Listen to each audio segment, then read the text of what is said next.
My segment is called A Freeway Runs Through It because I like movie references too. It's also a book. Prove it. So you're probably thinking, yeah, the freeways and the highways and the byways of LA are now an integral part. How about the bi-curious? Are we going to be talking about them in this episode? Oh, yeah, exclusively. Freeway that goes through West Hollywood. They call that a bi-curious way. Oh, wait, that's a joke I just made. So we think, okay, freeway is the integral part of the city, and they've helped in so many different ways, and now I can't even picture Los Angeles, California without them. That's great. It was all in the name of, quote, progress and, quote, the greater good, and all three cheers for utopia, razzle-dazzle. Here's what we lost. It was the late 40s, early 50s. The 101 freeway was being constructed, as you were talking about. Okay, we talked about it going through historic Woodley Heights, destroying Charlie Chaplin's home, Rudolph, among many other people's houses. The silent era is over.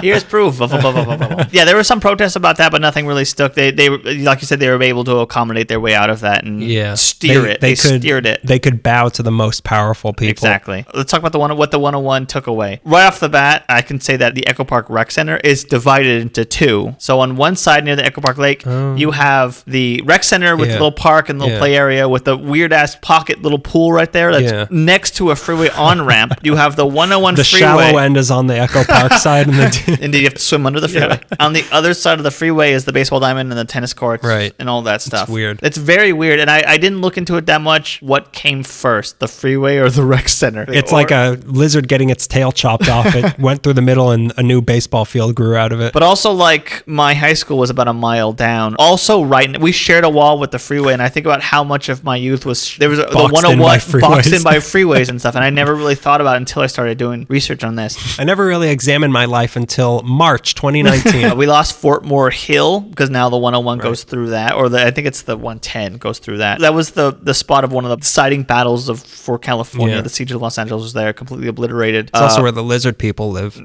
You stole the joke from right under me. Much like the freeway planners. I displaced your joke. Where's your joke live now? In my mouth? There's also a high school building up on Fort Moore Hill from 1873. They demolished that. The 10 freeway is controversial in so many different ways, but we'll talk about the west side of it. It was opposed by residents when it was proposed in 1955. Now, that freeway was starting to show car-owning Angelenos how fast they could reach a destination. It was like the general consensus that we needed a freeway that could reach the beach. Yeah. That's what everybody wanted. To get there, it would have to split up and bulldoze entire neighborhoods to do so. Hundreds of churches, homeowners. We had to bulldoze the beach to get to the beach. It's just the ocean now. No beaches, just ocean. The freeway is where the sand used to be. The parking lot is what you can have your picnics on. Is it Cruising USA where you're driving a Corvette along, like, you know what? Doesn't matter. Urban planners didn't create Cruising USA. Cruising USA by the urban planners.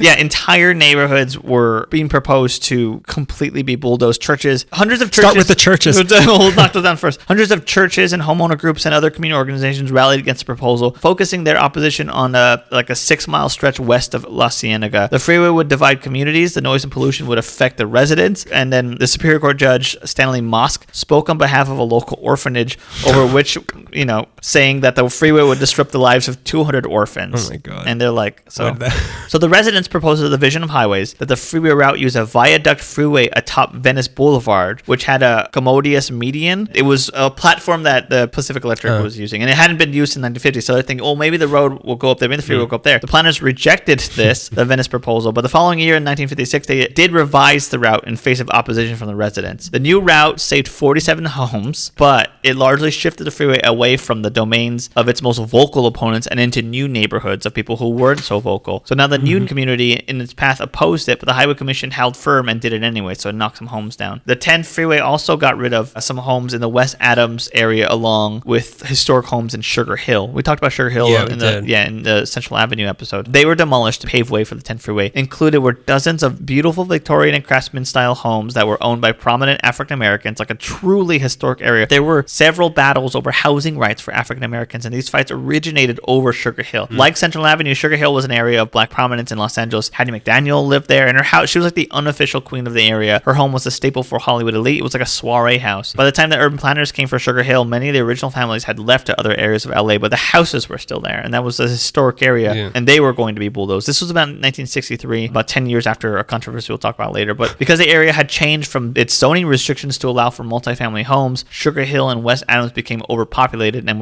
they were seen by many people as being a slum. But that doesn't mean that you can just plow through it with a freeway. So the Los Angeles Sentinel, which was a publication, they had this to say: the road could have been built without cutting through the so-called Sugar Hill section. However, in order to miss Sugar Hill, it was, quote, said that the route would have to cut through 400 orphanages.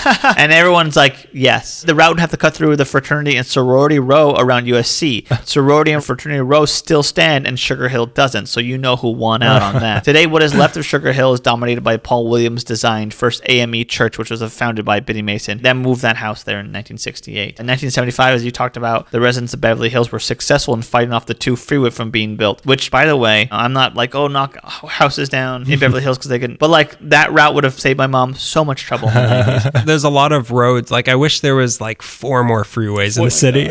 That's just like 9,000 people. But anyways, 1965, urban planners wanted to build the Beverly Hills Freeway. That's an extension of the 2, and the community rattled their swimming pools and movie stars at them. Some businesses in Westwood and Century City loved the idea of having a freeway near them because they could get more populated, but the residents were not going to have it. The freeway was never built, and I would love to say it was because the city loves rich white people more than poor people of color, but truly what stopped the freeway was 2 things: 30 years between the first freeway and this proposed one, meaning other freeways were already up and running and the concept was not new or adventurous, and money. They had run out of money. By the mid-60s, the funding for freeways was beginning to dry up. The Beverly Hills Freeway, which is like a state freeway rather than an interstate, and it couldn't get access to federal funds, so it was going to cost up to $30 million. So they're like, yeah, money talks, but also having none is awful loud too. Money talks, but having none doesn't. That's how that goes. So they didn't build that. In the 80s, you talked about the 105 being built. We lost a truly iconic piece of Los Angeles lore. In Hawthorne, a home of abuse and harmonious anguish was demolished, and that's the home to the Beach Boys Wilson family that they grew up 3701 West 119th Street. A plaque now stands in that spot. Yeah, I've seen the plaque. Have you? Yeah. A lot of readings I wanted to find out, like, okay, what did Hawthorne or what did people along the 134 think when they were building it? But because there's certain cases that are so extreme, a lot of other stuff gets drowned out. Unless they had a book about the 134,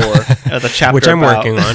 But if we're talking about neighborhoods and homes being demolished and families and communities being displaced, we need to go back to the late 40s, mid 50s, and we need to once again talk about Boyle Heights, the battleground for so many social issues between the city and the melting pot, which is like quotes progress versus not quotes progress. Because urban planners saw the future of Los Angeles and the freeways were an essential element. Like they foresaw that. What stood in their way were small working class neighborhoods full of workers of all colors, and this was all over the city. The way urban planners would justify bulldozing these communities was to call them slums. That way no one would miss them when they were gone. They'd be so hyped on freeway fever, they'd forget it. But know this, the Chicano community never forgets.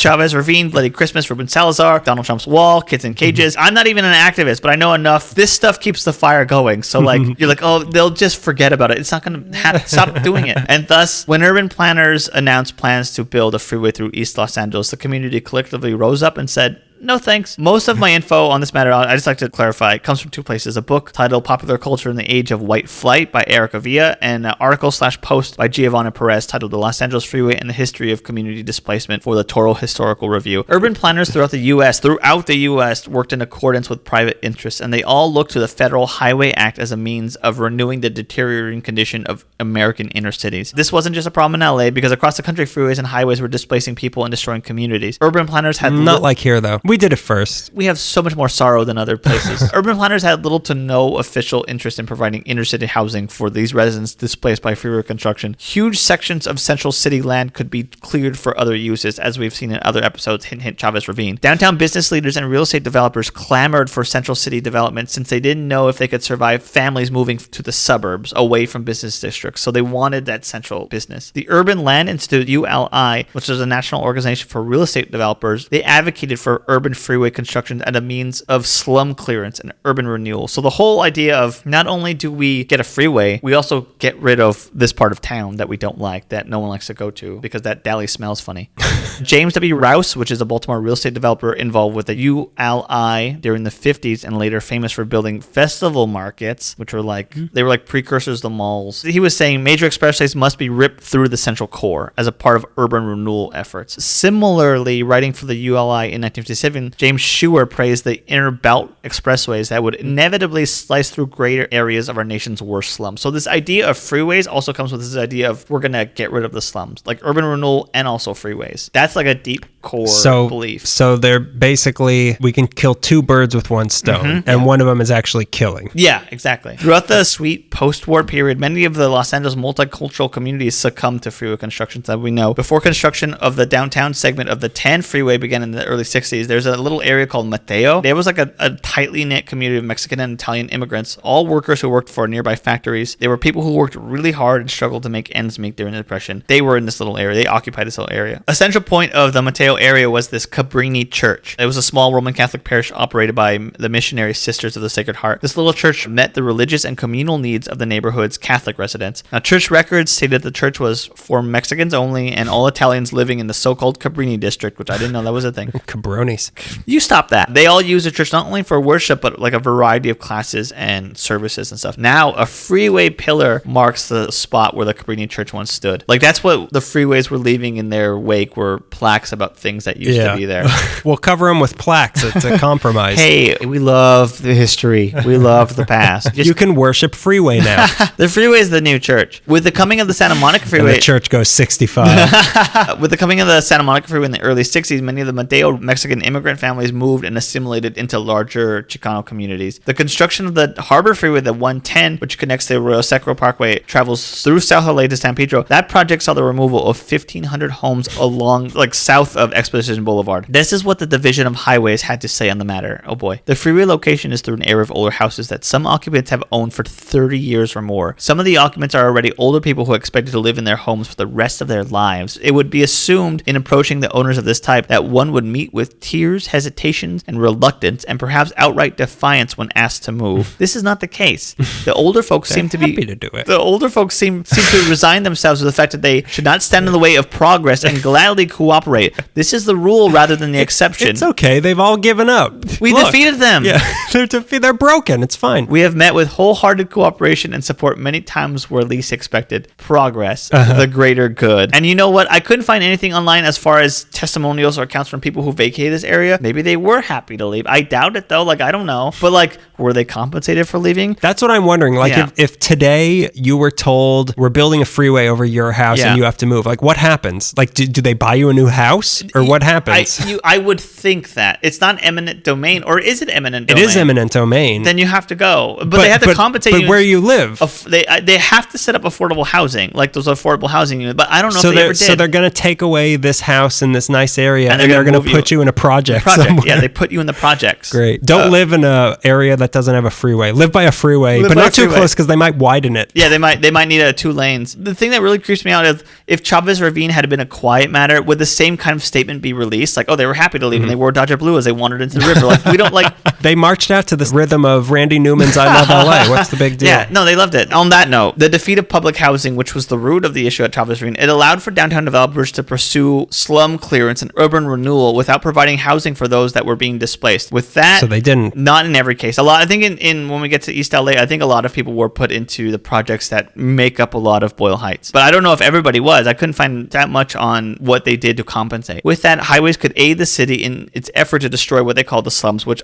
oddly enough, it's weird. All these slums they were like all multicultural communities. It's kind of weird how that works, huh? It's a coincidence. It's just no, it's not related. Slums stands for Slavs, Lithuanians, Ukrainians, and Mongolians. The freeways played a crucial role in destroying public spaces and pushing the city towards racially segregated communities. I never really got how freeways did that, but I guess Boyle Heights is a good example of everybody, like, of different cultures lived in one area, and a freeway came, and suddenly this little area is now all, Mexican. This side is all Irish. This side is all Japanese. It's just like the way social classes move. But it drew lines in the sand. Pretty much, yeah. And then paved it. And it put up a parking lot? I don't remember Joni Mitchell. They paved Boyle Heights and put up a parking lot. But actually, it's a freeway. It's a Bob Hope joke. We're referencing Bob Hope and Joni Mitchell at the same time. Also, the Beatles. So when I'm 64, we love LA.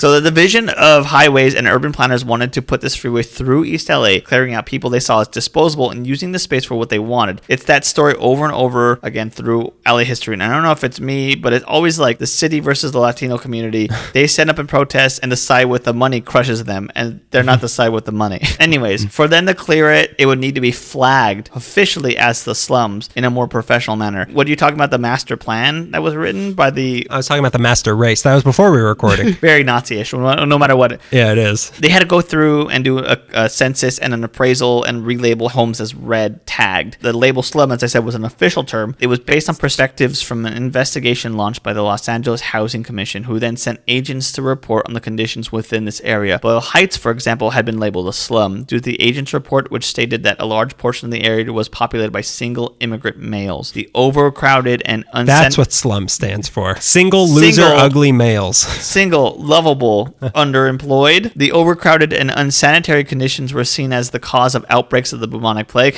maybe, and other communicable diseases. And listen, like poverty. Like being poor. Try not doing that. Mr. Wonderful told me not to hang out with poor people. This was a commonly used stereotype that was used to rally public support for the displacement of residents, which would then allow for the construction of freeways. I've said this over and over. I feel like I wrote that sentence 45 times. I know. There were so many times where like, well, their curves were too sharp and it was too fast. Several property appraisals had been conducted. Your curves are so dangerous. Curves that kill. Several property appraisals had been conducted within several communities of Boyle Heights in order to help determine which ones would be cleared for construction. With so many being forced out of their homes, city officials had proposed an affordable housing project in displaced communities to help alleviate the issues that face those affected. Housing projects in Boyle Heights are for sure a feature, and we covered that already. Urban planners seem to call back to when the Santa Ana Freeway was being constructed during the 40s. Because which one is that? That's the 5? That's the 5, yeah. Okay. Closer to the Orange County. Disneyland. Are you taking me? Are we going on the 5? We can't afford that, but okay, I accept. Along the Santa Ana Freeway in the 40s, about half of the residents that were being displaced benefited from the new affordable housing projects that were built for them. And an article in the LA Times described city officials as being heroes to those who had lost their homes due to freeway construction, saying that months of work in moving and relocating houses or finding other housing for the same tenants, usually in high crime neighborhoods in cities such as Whittier and South LA, has occurred thanks to hard work of city officials, getting them out of areas like that. But really what happened was a majority of spaces available in these affordable housing projects were given to defense workers and veterans, like people who were sub-military or post-military work. Families and single-income workers were out of luck if they weren't either of those things. So like they kept calling back to this time that it worked, that we did displace these people and we gave them affordable homes. It worked then, but that's not the whole plan. So in 1953, the Division of Highways announced, like I said, its intentions to route the Golden State Freeway to the 5 through the densely populated east side of the LA River, which were areas like Boyle Heights, Hollenbeck Heights, and Belvedere. The pattern of freeway construction in the 50s followed the directions of the ULI to coordinate highway construction with slum clearance. The freeways encircling LA's central business district are linked by 4 major interchanges, as we talked about, each of which stands on what used to be residential areas once identified as the slums. These interchanges... And also the old Gallows. You're right. Which is a great place to live. It is a great place to live. I live in the Gallows. The Gallows. Oh, I live in the Gallows. That's Gallows humor, which is neighborhood talk. Yeah, the 5, the 60, the 10, and the 101. These are all former red-lined, red-tagged areas, obviously. The intersection of the Harbor Freeway, the 110, and the Santa Monica Freeway, the 10, in the southwest corner of downtown LA, that displaced a thoroughly blighted neighborhood with 50% African-American population plus Mexicans, Japanese, and Italians. It was just on top of their homes, on top of communities. I just don't know how the idea of like snaking one in and it's a problem. Here's what's funny. 4 more are going to come right now. Now, just like the history of residents of Boyle Heights, they protested the imposition of the freeway. Community leaders, which included city councilmen, state assemblymen, newspaper editors, religious officials, small business owners, they all pushed against the construction of the freeways. Also in attendance of several public meetings against the Golden State Freeway were the Jewish Homes of the Aged, the Japanese Methodist Church, the First Street Merchants, and the Daughters of the American Revolution, which I had to look it up. They're not the racist one, right? I don't know. Because there's one group that's called something very patriotic like that, and they're very racist. I don't think it's them. I think it's another one. I think it might be another one. This one, like I just looked up and it's like, you have to have the lineage of someone who fought in the American Revolution. And I'm like, is that the bad one? Or that's not the Civil War. That's the one where we fought in Britain. That's a good one. Something about Paul Revere. They were fighting for the survival of the community, but to do that, they fought against the official conviction. They didn't fight the freeways. They knew that was not going to win, so they fought the official conviction that the census mandated the construction. They basically were saying, we weren't the slums. We're not the slums. So Boyle Heights was going to fight back at the construction of the freeway. We're not the slums. Hey, you're the slums. So they were going to fight back against the construction of the freeway, and they had the help and support of Councilman Edward Roybal, a guy who grew up in Boyle Heights. And the name sounds familiar. Yeah, we talked about him. He grew up and played baseball in Boyle Heights. He represented that area now. He was like, why'd we talk about him? Because he was a guy who grew up. He was part of the Boyle Heights episode. Yeah, and he grew up. Not just because he played baseball as a kid. No, he just remembered that. That one episode we did where we listed everyone who played baseball as a kid. He represented this area. Now that he grew up and was a councilman, he now represented Boyle Heights. He said that the population density in Boyle Heights was unequal to any other in the Southland, and in a good way. The 15 language groups and nearly as many races are represented in Boyle Heights, and these good citizens have been there for 50 years, living in multicultural harmony. Absolutely true. We covered Boyle Heights, and no other part of the city has ever been like that. What pre-war Boyle Heights has been described as. Not only was the freeway going to destroy the homes and the school and the convalescent homes and the churches, it was going to kick away this beautiful heterogeneous hive. The announcement of the construction of the Golden State Freeway had a sort of cause. Heterogeneous? Yeah, like homogeneous is one thing. Heterogeneous is that the name of the freeway that drives through West Hollywood? The announcement of the construction of the Golden State Freeway had a sort of cause and effect creation with the Boyle-Hollenbeck. This group was called the Anti-Golden State Freeway Committee. It was led by Marie Tubbs and invited Roybal to be the chair of, which he... Marie Tubbs? They formed this group, the Anti-Golden State Freeway, to disrupt strategies to halt or at least slow down the construction of the freeway. They sponsored and organized rallies. They spread awareness, reaching out to local paper, the East Side Sun, to watch out for the appraisers are busy appraising, which was true. The Division of Highway was out there appraising property value for what they called future rubble. Roybal was able to secure passage of a city council resolution asking the California Highway Commission for a rehearing on the proposed route. He was able to get LA County Supervisor John Anson Ford and California State Assemblyman Edward Elliott and Congressman Chet Hollifield to support him in asking California Highway Commission to delay the project until a new route could be found. Over 350 Boyle-Hollenbeck Heights residents attended a meeting for the rehearing in Sacramento at the end of 1953. All went up to Sacramento to protest this. He acquired 15,000 signatures. They take a freeway to get there? I refuse, and took El Camino Royale.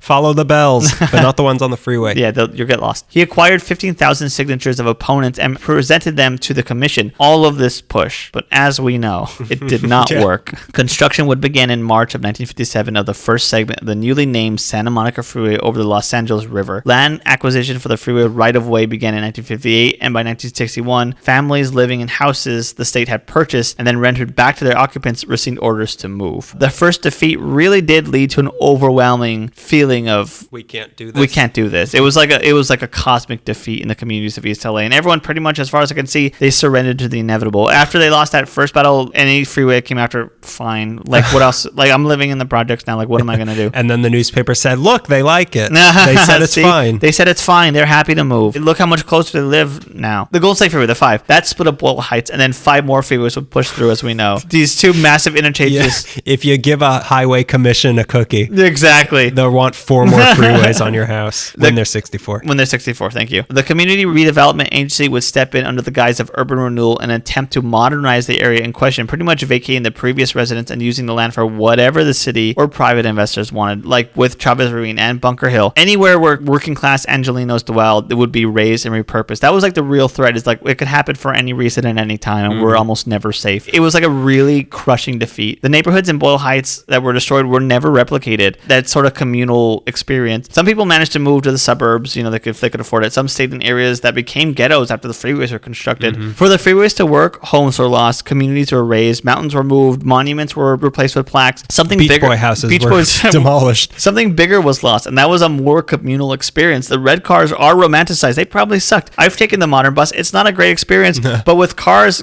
are private bedrooms on wheels, and freeways will get you to where you want to go off the street, which is an experience on its own, and you get to go to your home in the suburbs, and you go to park directly into your garage, and you never have to talk to someone or experience anything. And that built this weird silent disdain between the unlovable suburb dorks and the gross city people that was further solidified this problem between making fun of Bob Hope. I kind of making fun of everybody right now. We lost like a communal experience, and like I was reading the book, and they were talking about the freeways all led to Disneyland. Disney was very heavily into like all the freeways should come here, and then they took out Chavez Ravine and put Dodger Stadium, and these are 2 forced communal experiences that you pay a lot of money to, and like, oh, we're all wearing the same hat, we all root for the same team. This is a communal experience, but it's not like living in a neighborhood. Like it's not the same thing as having a neighborhood feeling. Disney had a hand. That sounds like a conspiracy theory. Maybe, but I know that he was very heavily into freeways, and he wanted. I mean, like he thought they were trained. Obviously, Autopia was propaganda. Get them while they're young.